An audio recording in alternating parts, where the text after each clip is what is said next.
Paz seja convosco. Amém. Louvamos a Deus mais uma vez pela oportunidade que nós temos de estarmos junto do Senhor. Amém. Não que nós não estejamos juntos dele no nosso dia a dia, pelo contrário. O culto ao Senhor é uma extensão do que você fez durante a semana. Se você vai à casa do Senhor apenas uma vez na semana, você não o conhece. E não é questão de você ir na igreja todos os dias ou vários horários. Tem a ver com comunhão. Tem a ver com tempo na presença dele. Tem a ver em você entender que os dias são maus e eles estão se findando. Não vai haver uma outra oportunidade, uma outra chance. Os jovens dizem, quando eu estiver na idade, não haverá outra chance. Sejam crianças que estão nos ventres, sejam idosos, sejam jovens e adolescentes, todos aqueles que têm consciência do amor de Deus, estarão perante Ele, de uma maneira ou de outra. Aqueles que são crentes estarão na presença dele em amor, em adoração, podendo reconhecer quem Deus é por toda a eternidade. Quem não tem isso, simplesmente vai passar a eternidade também com Deus, mas no inferno, curtindo a ira dele, uma ira que não acaba, uma ira que não diminui. A palavra diz que no inferno será um fogo que não se acaba. É um verme comendo a carne sem parar. Não é algo que se finda. É um sofrimento eterno. E você tem essas opções. E as opções, elas não é questão de você escolher Jesus ou não. E sim você escolher com quem você quer passar a eternidade. Se você quer escolher viver uma vida reta e santa na presença do Senhor, ou se você quer viver os deleites da vida. São opções. Vir à casa do Senhor é uma opção. É o lugar onde nós nos reunimos. Na época do Antigo Testamento, as pessoas elas não podiam adorar ao Senhor fora do templo sem serem mortas. E nós temos esse privilégio não só de virmos à casa de Deus, falarmos com Deus, mas termos o próprio Deus morando nos nossos corações. Semana passada iniciamos a introdução do livro de Amós. Falamos do contexto histórico que culminou no livro que estudamos. Sempre que você for estudar um livro da Bíblia, você tem que entender o que está acontecendo. Se você não entende o que está acontecendo, você vai achar que é mais uma notícia, mais alguma coisa. Falava hoje pela manhã sobre a grande variação a partir da guerra que foi deflagrada do Irã contra Israel, em todo o mercado financeiro, no mundo inteiro. Você tem que entender o que está acontecendo, tanto no âmbito sociopolítico, como também dentro do âmbito espiritual. Falava hoje com a Luísa, pela hora do almoço. Israel não é flor que se cheire, mas nós temos na Bíblia uma ordenança que nós temos que orar pela paz em Israel. Então nós, como filhos de Deus, nós temos que ser obedientes. O que Deus vai fazer, o que Deus quer, qual a motivação, é com o Senhor. Mas nós temos que entender que há desígnios e propósitos nas Escrituras que muitas vezes nós não conhecemos. E quando nós entendemos, eu comecei essa explicação exatamente para você entender o que estava acontecendo no livro de Amós, nós falamos do contexto histórico que culminou no livro que estudamos. Nós dizemos que havia prosperidade abundante, não havia falta. Havia muitos recursos no reino de Israel. E havia um rei dentro do povo de Israel chamado Jeroboão, número 2, porque o primeiro foi aquele que eu já falei com vocês, foi logo depois da morte de Salomão. Ele tinha campanhas militares grandes e ele ganhava todas. Era como se Deus realmente estivesse com ele. E isso dificultou o ministério de Amós. Porque quando você fala de salvação, quando você fala sobre a condição pecaminosa com pessoas que estão prósperas, elas não dão importância. Logo que eu cheguei aqui, a gente estava ali na porta da igreja, veio uma mulher com uma outra, entendeu, tripudiano, sai Satanás, fazendo piadinha e tal, e ela entrou num carrão importado, grandão, entendeu? E ela saiu fazendo chacota, porque na cabeça dela, a prosperidade que ela tem é o Deus dela. Os israelitas também tinham esse problema. E eles começaram a olhar para a sua prosperidade como algo que mostrava que Deus realmente estava com eles. Apocalipse 3,17.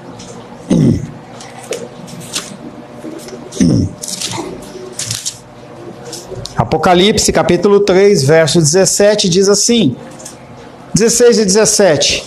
Assim, porque és morno, e nem és quente nem frio, estou a ponto de vomitar-te da minha boca, pois dizes, estou rico e abastado, e não preciso de coisa nenhuma, e nem sabes que tu és infeliz, sim, miserável, pobre, cego e nu.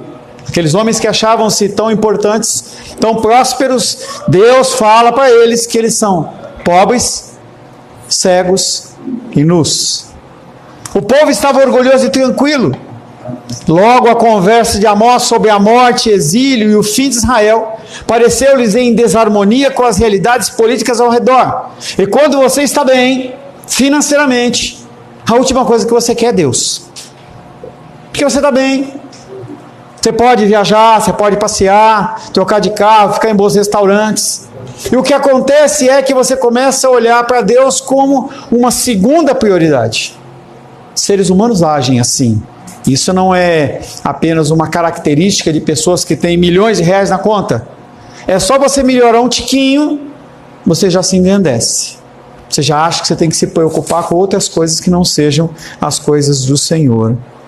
Falamos também a respeito da situação social.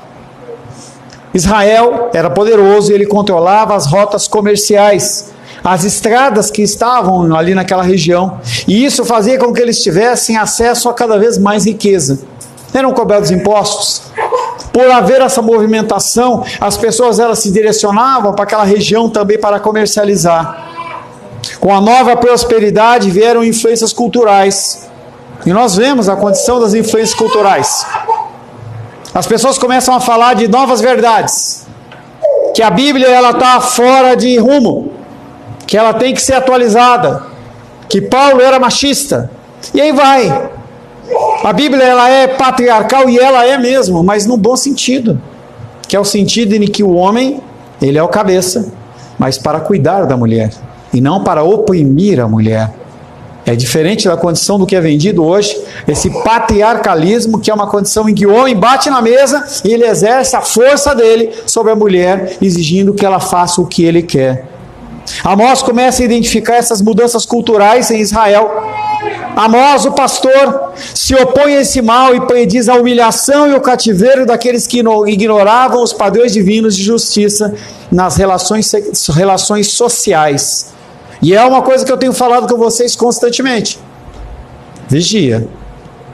Olha para onde você está dando rumo para a sua vida. O que está sendo importante para você? O que é importante para você? O que você diz? Eu não posso viver sem. Tem pessoas que não podem viver sem o Mengão, e não há nada de problema em torcer para o Flamengo. Tem pessoas que dizem que eu não posso ficar sem o meu trabalho ou sem a minha família. Tantas coisas podem ser ídolos do nosso coração. Como estava a situação religiosa na época de Amós? Ele identificava uma adoração a Baal. Baal é uma palavra que significa Senhor. Então, quando os israelitas eles iam a Baal, eles olhavam para Deus não como o Senhor, mas aquela imagem como o Senhor deles. Então, aquela condição dessa adoração, ela começou a se infiltrar dentro do povo de Israel. Amós reconheceu o mal da adoração a outros deuses e percebeu isso como uma parte real do problema de Israel, porque apesar de nós termos problemas naturais, tudo é ligado ao espiritual. Você não é um ser natural. Falávamos hoje pela manhã. Seres naturais são aqueles que não conhecem a Deus. Espero, creio que vocês são seres humanos sobrenaturais, em que o Espírito Santo habita dentro de vocês.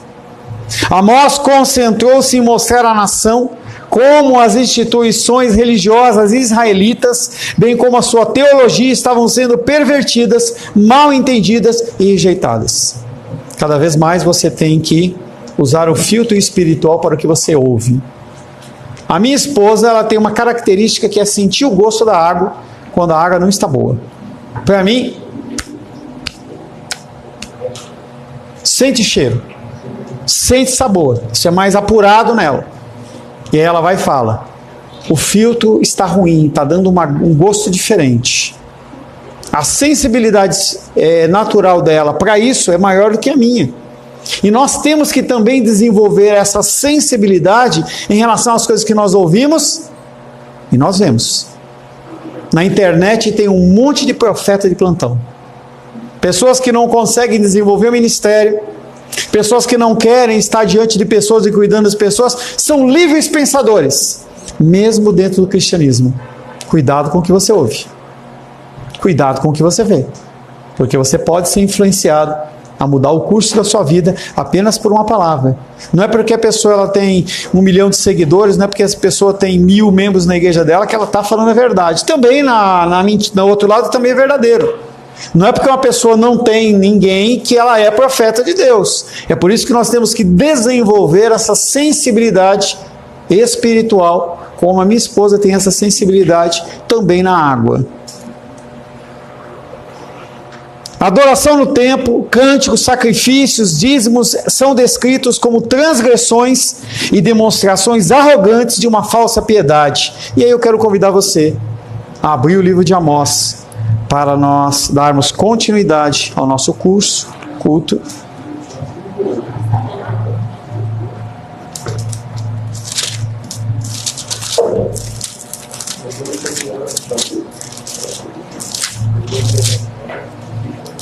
Nós vamos ler, como fizemos na semana passada, Amós, capítulo 1.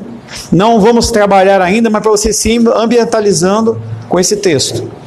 Amós, capítulo 1, verso 1 em diante, diz assim: palavras que em visão vieram a Amós, que era entre os pastores de Tecoa, a respeito de Israel, nos dias de Uzias, rei de Judá, e nos dias de Jeroboão, filho de Joás, rei de Israel, 2 anos antes do terremoto. Ele disse: o Senhor rugirá de Sião, e de Jerusalém fará ouvir a sua voz. Os prados dos pastores estarão de luto, secar-se-á o cume do Carmelo. Assim diz o Senhor: por 3 transgressões de Damasco e por 4 não sustarei o castigo, porque trilharam a Gileade com trilhos de ferro. Por isso, meterei fogo à casa de Hazael, fogo que consumirá os castelos de Ben-Hadad, quebrarei o ferrolho de Damasco, e eliminarei o morador de Biquiate-Aven, e ao que tem o cetro de Bet-Eden, e o povo da Síria será levado em cativeiro, aqui diz o Senhor. Verso 13. Assim diz o Senhor: por 3 razões dos filhos de Amon, e por 4 não sustarei o castigo, porque rasgaram o ventre as grávidas de Gileade, para dilatarem os seus próprios limites. Por isso meterei fogo nos muros de Rabá, fogo que consumirá seus castelos com alarido no dia da batalha, com o turbilhão no dia da tempestade. O seu rei irá para o cativeiro, ele e os seus príncipes juntamente, diz o Senhor. Palavra do Senhor, amém? Amém. Senhor, louvamos, adoramos e bendizemos o teu nome, agradecemos pela leitura da tua santa e bendita palavra. Queremos pedir, Pai querido, que o Senhor nos instrua nesta noite. Que o Senhor fale conosco. Precisamos ouvir a tua voz. Oramos em nome de Jesus. Amém. Não feche Amós, deixe ele aberto. Nós vamos ler várias passagens de Amós para nós entendermos o contexto do que está acontecendo. Dizia, antes da leitura da palavra, a adoração no templo, cânticos, sacrifícios e dízimos são descritos como transgressões e demonstrações arrogantes de uma falsa piedade, ou seja, hipocrisia. Amós capítulo 4, verso 4 e 5.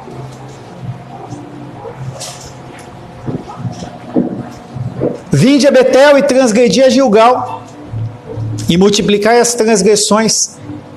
E cada manhã trazei os vossos sacrifícios, e de 3 em 3 dias os vossos dízimos. Oferecei sacrifício de louvores, do que é levadado, e apregoai ofertas voluntárias e publicais, porque disso gostais, ó filho de Israel, diz o Senhor Deus. E ele vem trazendo esse contexto, que tudo que ele estava oferecendo ao Senhor, não era ao Senhor, porque Deus não recebia. Deus não queria aquilo. A adoração das pessoas nos sábados ou no dia de descanso não eram coerentes com as suas práticas diárias de justiça e retidão, ou seja, falavam e não faziam. Amós capítulo 5, versos 21 a 24.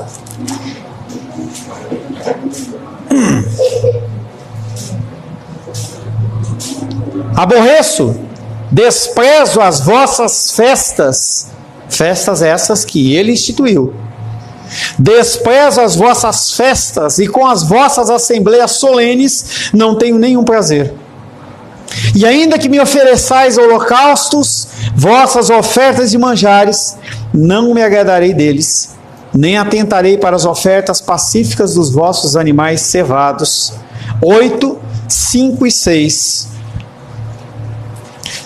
Dizendo: quando passará a festa da lua nova para vendermos cereais? As pessoas estavam na porta da cidade de Jerusalém, e eles queriam trabalhar. Quando que vai acabar o culto para eu sair para vender, para entregar o buquê? Quando?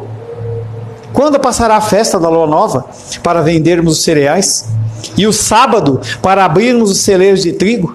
Diminuindo o efa e aumentando o ciclo, e procedendo dolosamente com balanças enganadoras. Então eles mudavam a medida daquilo que eles estavam vendendo. Aquelas adorações também não eram coerentes com uma busca real a Deus. 5, 4 a 6.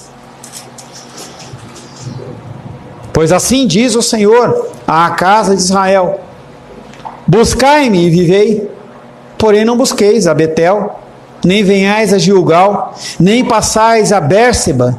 Por que isso? Cada cidade dessa estava instalado um templo de adoração, e não era abençoado por Deus.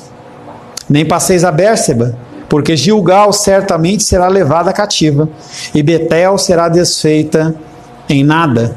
Buscai o Senhor e vivei, para que não irrompa na casa de José como um fogo que a consuma. Não haja em Betel quem o apague.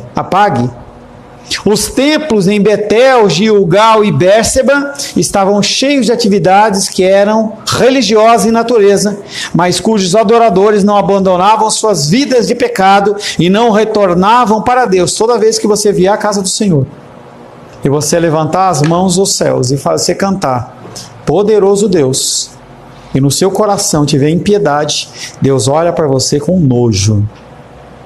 É uma comida podre, é algo que você está oferecendo podre. Quando no povo de Israel se falava sobre oferecer elementos puros, animais sem manchas, sem problemas, era porque você oferecia o melhor.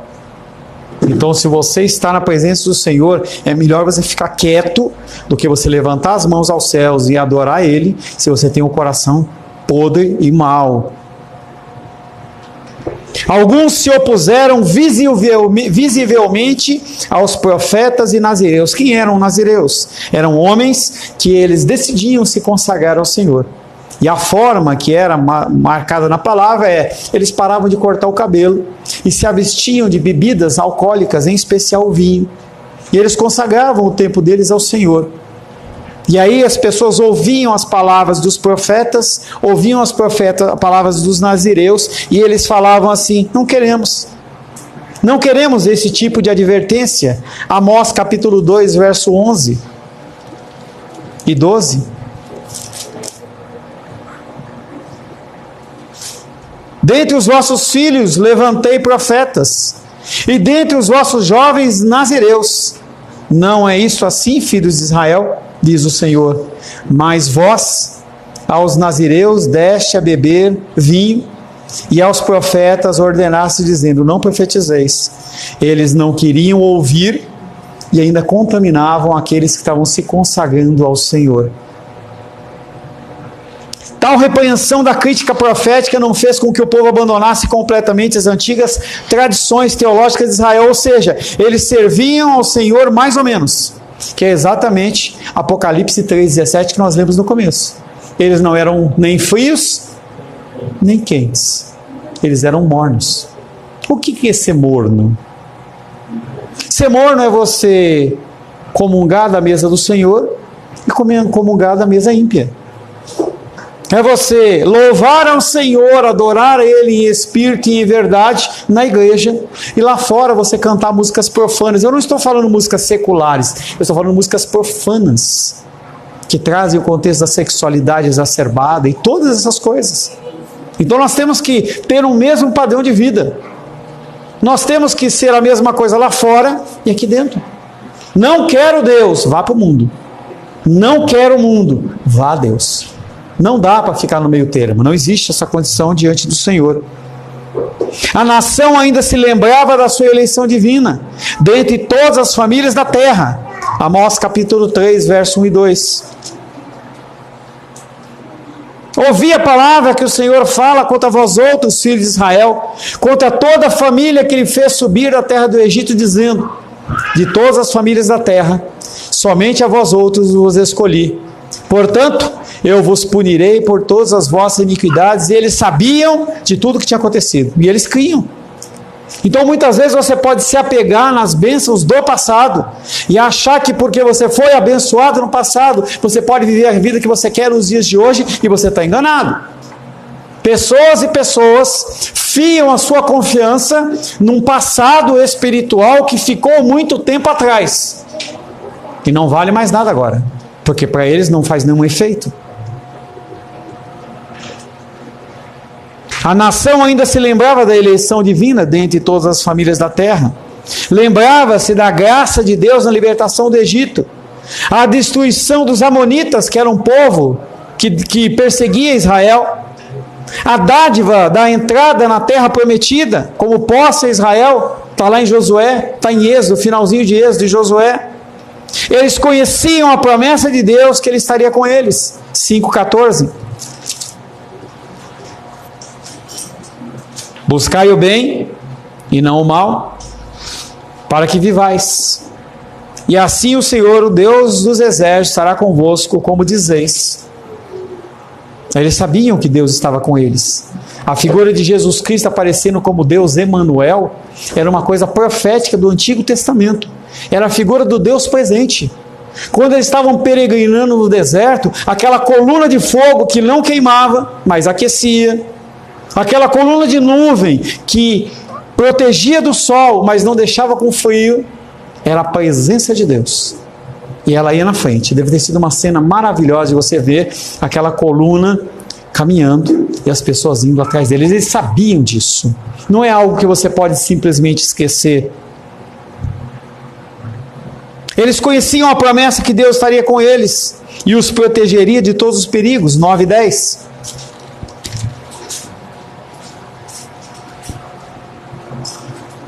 Todos os pecadores do meu povo morrerão à espada, os quais dizem: o mal não nos alcançará, nem nos encontrará.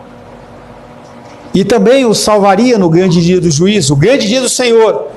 Um dia de terror, um dia de trevas, um dia de ranger de dentes. 5, 18 e 20, 18 a 20. E aí você ora a Deus e fala: Jesus, volta. Volta, Jesus. E aí Deus, Ele pode estar falando com você, dizendo: ai de vós, que desejais o dia do Senhor. Para que desejai vós o dia do Senhor? É um dia de trevas, não é de luz.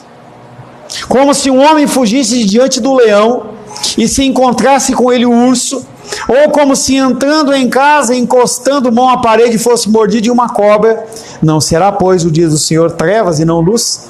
Não será completa escuridão sem nenhuma claridade? Ai de vós, que desejais o dia do Senhor, e completo eu, não estão preparados.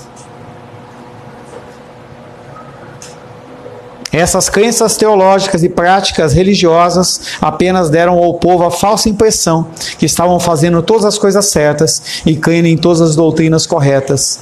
Na verdade, a religião havia se tornado a droga do povo em Israel. Há uma expressão que diz que o ópio, ele é a droga das pessoas. E a religião é o ópio dos pobres. Num tempo em que quem era crente era pobre e não tinha nenhum recurso. As promessas de Deus eram conhecidas e proclamadas e todo mundo quer ouvir promessa. Vamos falar que isso é bênção, que eu estou vendo um anjo ter a chave na tua mão. Todo mundo quer ouvir isso. E era isso que eles queriam ouvir. Mas a presença pessoal de Deus era ignorada.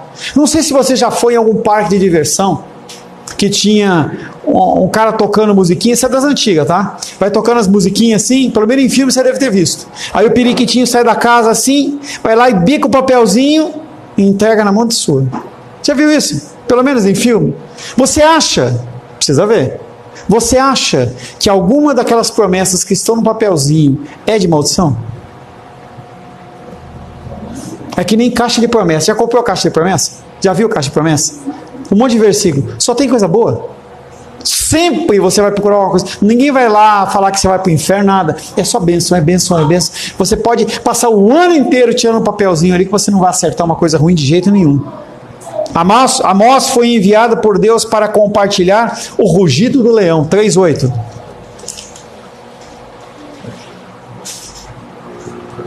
Rugiu o leão, quem não temerá? Falou o Senhor, quem não profetizará? Rugido do leão. Nosso Deus, na figura de Cristo, Ele é o Cordeiro que tira o pecado do mundo. Mas a partir do momento que Ele morreu e ressuscitou, Ele passa a ser o leão da tribo de Judá. Esse rugido é um rugido que vai fazer as pessoas temerem e tremerem. E se você não desencostar a cabeça da parede, você vai dormir. Não é travesseiro. Amós foi enviado para compartilhar o rugido do leão. Deus havia falado contra o povo e Amós foi o mensageiro escolhido por Deus para entregar sua palavra de desafio e repreensão. Amós não foi enviado aos pagãos que nunca haviam ouvido a palavra de Deus, mas ao próprio povo de Deus, pessoas que não haviam reconhecido o pecado em suas vidas. A palavra de Deus não é para ímpio, a palavra de Deus é para salvo. É só os salvos que entendem. É só os eleitos do Senhor que entendem. Pessoas que não entendem, como aquela mulher que estava lá fora, ela não entende. Não adianta eu brigar, sua véia louca, entendeu? Ela não entende isso. Ela não entende o que nós estamos fazendo aqui. E muitos de vocês podem até também estar aqui por obrigação e não estar entendendo nada. Ele, Amós, deveria compartilhar fielmente o que Deus havia dito, a fim de persuadir tais pessoas a mudarem as suas crenças e comportamento. Apenas fale de Cristo e Cristo crucificado, mais nada. Quem era o profeta Amós? Primeiro, ele não é mencionado em nenhum outro livro. Não tem nenhuma informação nele em outro lugar. Ninguém cita ele. Não se sabe em que idade ele tinha, que idade ele nasceu. Mas é um livro de exortação. O livro que ele escreveu revela a vida de um pastor que tinha ouvido rugidos de leões. Ele era pastor físico.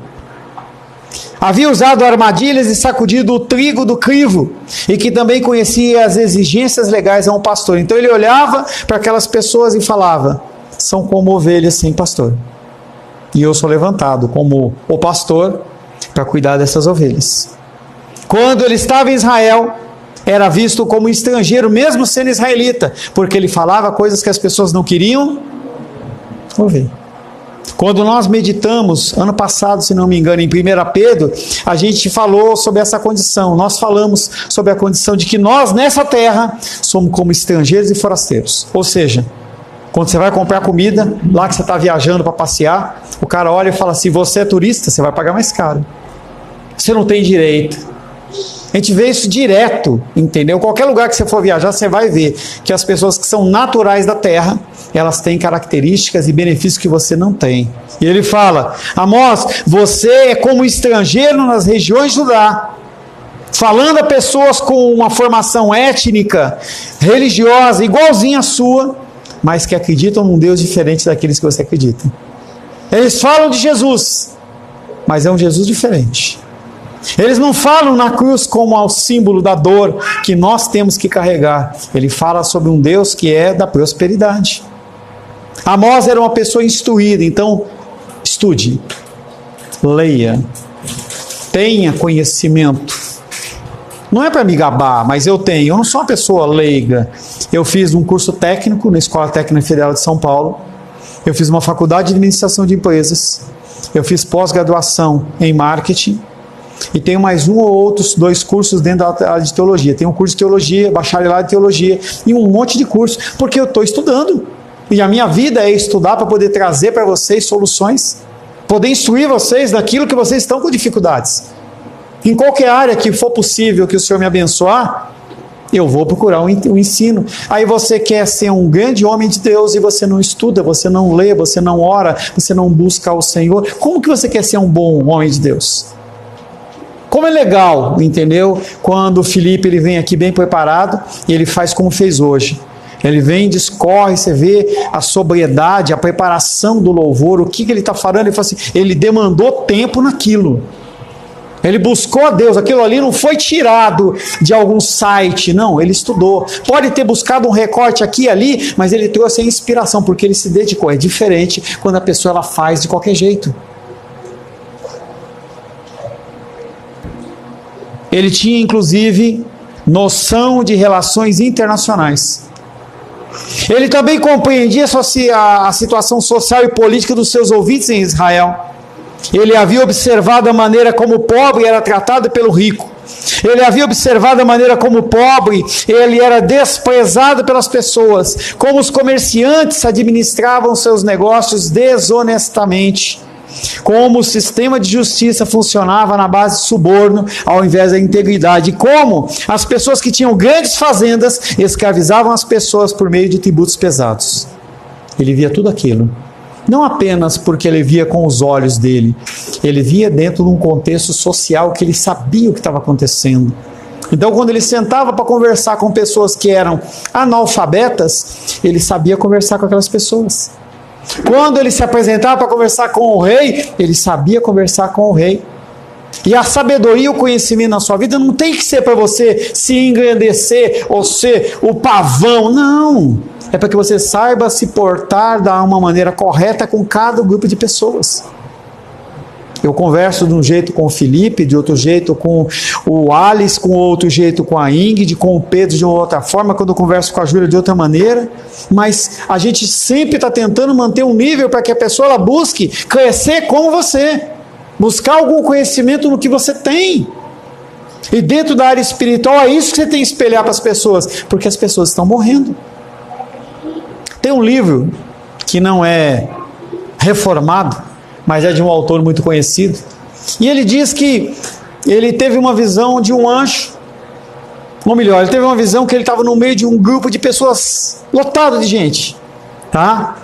Como se estivesse num ônibus, num horário de pico, e você não sabe o que é isso, porque você nunca foi para São Paulo, você nunca pegou um ônibus ou um metrô no horário de pico, não cabe nada, quase que rompe a lei da física que 2 corpos não podem ocupar o espaço ao mesmo tempo. É assim o metrô de São Paulo, ou ônibus de São Paulo, 5 horas, 6 da tarde. Perdi o que eu ia falar, eu entrei no detalhe. Ah, beleza, obrigado.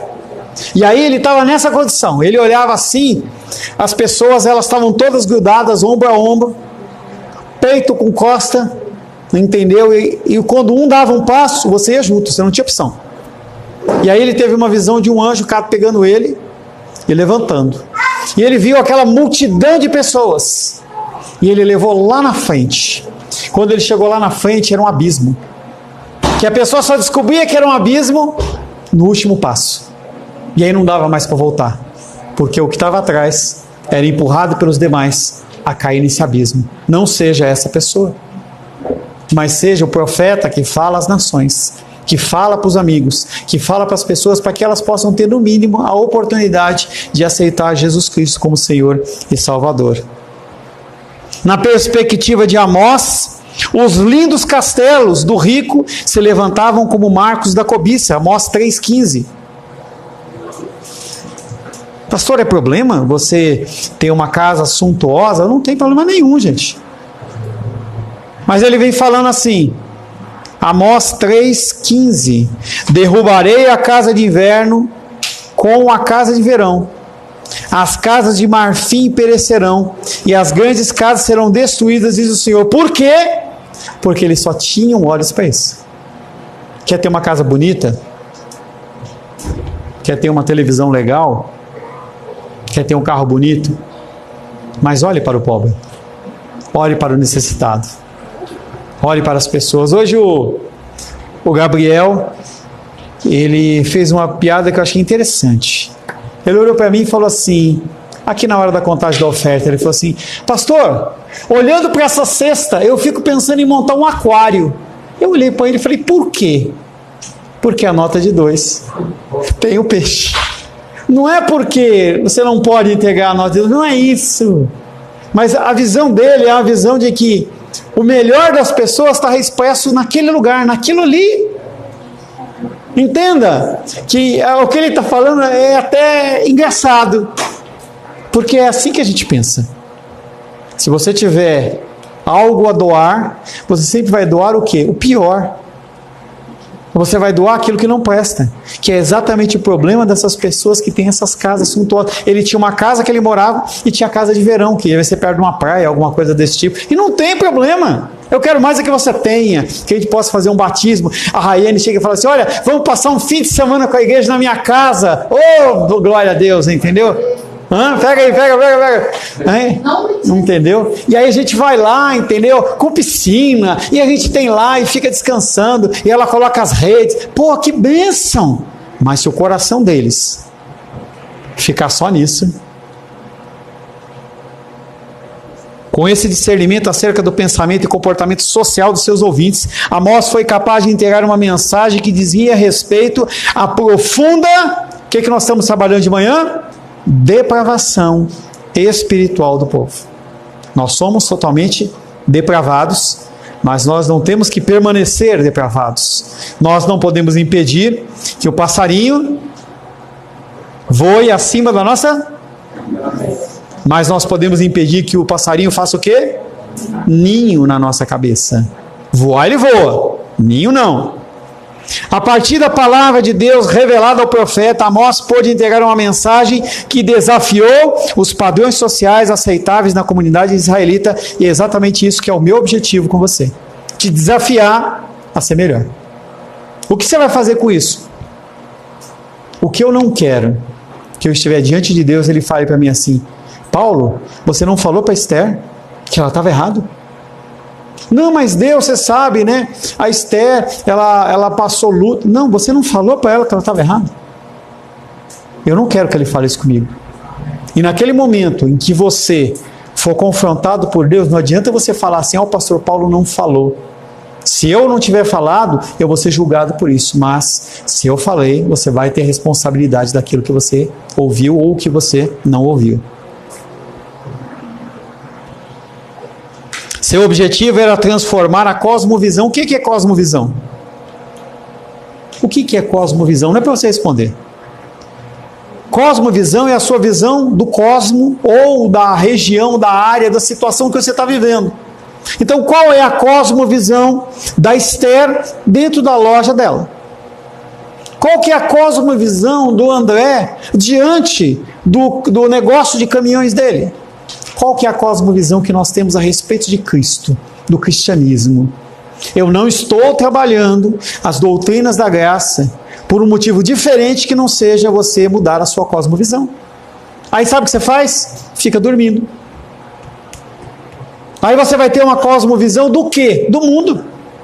Eu estou trazendo para você a cosmovisão de Cristo. E você prefere ficar dormindo. Você vai ter a cosmovisão de quem? Do mundo. Você não vai ter opção. Você só tem aquilo. Quando você pega uma pessoa que era escrava antes da assinatura da Lei Áurea pela princesa Isabel, aqueles escravos que tinham nascido em cativeiro, quando se abriram as portas da senzala, eles não sabiam o que fazer.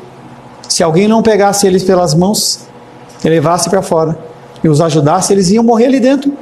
Porque a vida inteira deles, eles aprenderam que a vida era uma vida de cativeiro. O que eu quero mostrar para você é que há liberdade. Seu objetivo era transformar a cosmovisão deles, persuadi-los a aceitar a avaliação divina de sua situação e, consequentemente, mudar seu pensamento e comportamento. A palavra de Deus tem esse objetivo apenas: mostrar para você quando você estiver errado. Não é cobrar você a mudar, é trazer para você um ensino para que você possa decidir. A minha função na sua vida não é dar norte para você no sentido de que você tem que fazer o que eu estou mandando, mas eu mostro opções para você. Não é só isso. Você não precisa continuar só nesse caminho. Em seu ministério, Amós possuía uma intensa sensibilidade espiritual para com as práticas religiosas vigentes na nação. Ele repetidamente transmitiu a palavra divina de condenação contra a adoração em Betel e outros templos. Deus considerava tais atos de adoração como práticas inaceitáveis e ele as odiava. Deus odeia. Deus se ira e como ira. E hoje de manhã a gente estava perguntando assim: nós estamos debaixo da ira de Deus? E o Alice falou: não estamos. E eu falei: não estamos. A ira de Deus parcial foi a ira que se manifestou sobre o Egito, que se manifestou sobre Sodoma e Gomorra, que se manifestou no dilúvio. Essa é a ira parcial de Deus. Nós não estamos debaixo da ira de Deus. Nós estamos debaixo do sangue do Cordeiro. Algo que nós, mensalmente, nós nos reunimos para refazermos essa aliança, refazermos esse pacto. O que isso tem a ver comigo e com você hoje? O que um livro que foi escrito há mais de 1000 anos atrás tem a ver com Paulo, com Pedro, que tem 14 anos? O que tem a ver com o Pedro, que tem 14 anos? O que tem a ver com a Luísa, que tem 18? O que tem a ver com Paulo, que tem 56 anos? O que isso tem a ver? Porque a palavra de Deus ela tem que trazer para a gente algum tipo de ilustração, de ensino. Não é simplesmente, ela não está aqui simplesmente, é uma historinha que falava sobre o povo de lá. Falava, mas nós temos ensinamento. Nisso tudo, Amós fala diretamente a mim e a você. E nós devemos banir qualquer pensamento que ele fala especialmente a algum outro povo, senão a nós mesmos. Amós dirigiu-se para quem? Israel. Gálatas 6,16.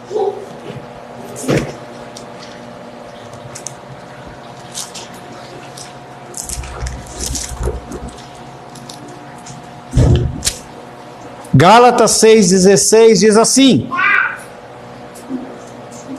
É esse mesmo? Sim. E a todos quantos andarem de conformidade com essa regra, paz e misericórdia sejam sobre eles e sobre o Israel de Deus. Nós não somos israelitas de sangue, nem de pátria, mas dentro das nossas veias corre o sangue do Cordeiro. Ele derramou esse sangue sobre mim, por mim e por você. Exatamente por ser esta a verdadeira situação, é que Tiago pôde tomar as profecias de Amós como um manual para a missão da igreja. Atos capítulo 15.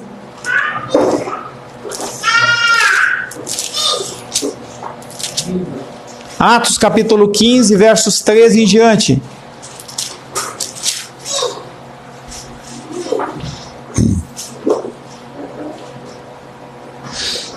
Atos capítulo 15, verso 13 em diante, diz assim: depois que eles terminaram, falou Tiago dizendo: irmãos, atentai nas minhas palavras. Expôs Simão como um Deus, primeiramente visitou os gentios, a fim de constituir dentre eles um povo para o seu nome. Conferem com isso as palavras do profeta, como está escrito: cumpridas essas coisas, voltarei e reedificarei o tabernáculo caído de Davi, e levantando-o de suas ruínas, restaurá-lo-ei, para que os demais homens busquem o Senhor, e também todos os gentios sobre os quais tem sido invocado o meu nome, diz o Senhor, que faz essas coisas conhecidas desde os séculos. Na sua Bíblia, tem uma letrinha depois de séculos? Tem, que letra? Não precisa falar a letra não, vai lá embaixo e procura ver o que é que está dizendo, de onde que é isso? Amós, vai lá no fundo da Bíblia, está lá escrito. Essa letrinha, depois de séculos, vai fazer a referência ao livro de Amós, capítulo 9, versos 11 e 12. Ou seja, Tiago está citando quem? E ele está falando de quem? Do Israel de Deus. Sou eu e você. Fazendo isso, Amós estabelece um exemplo em dois campos. Primeiro, da teoria, segundo, da prática. Na teoria, Amós nos apresenta a palavra de Deus, que ele diz, o que ele diz à luz. Amós nos apresenta a palavra de Deus diretamente para a nossa direção, saber para onde você vai, admoestação, te corrigindo aquilo que você está errado, instrução, para que antes de você tomar a decisão, possa tomar a decisão certa. E na prática, devemos considerar tudo o que ele diz, à luz do reino de Deus, à luz do reino de Jesus Cristo, um reino que não é desse mundo, que não se promove pelos modos do mundo, nem busca realizações de qualquer forma em nenhum lugar desse mundo. Você não vai ser feliz a não ser com o Senhor. Amém, queridos?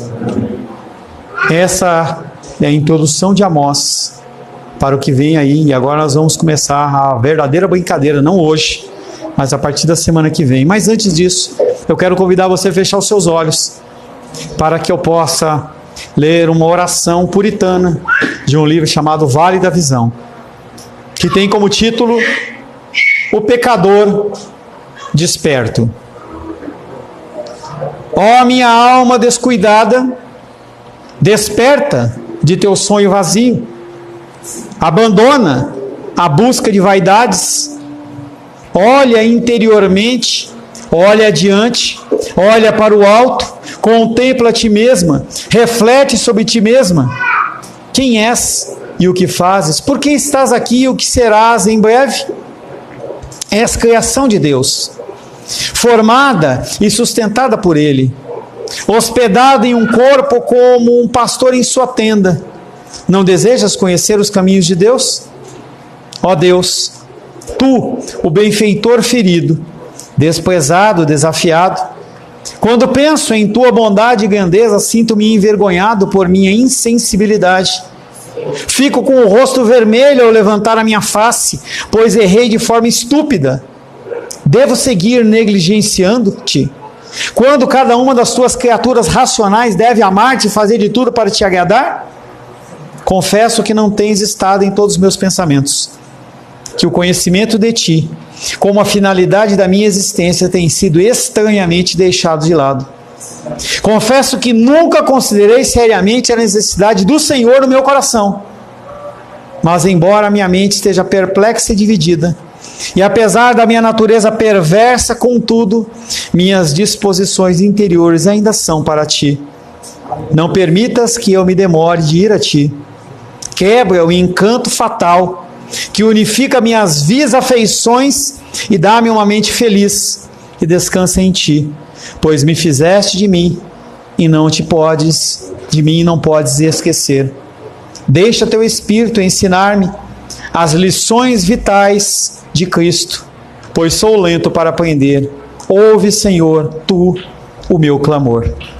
Palavra do Senhor. Graças ao nosso bom, querido e amado Deus.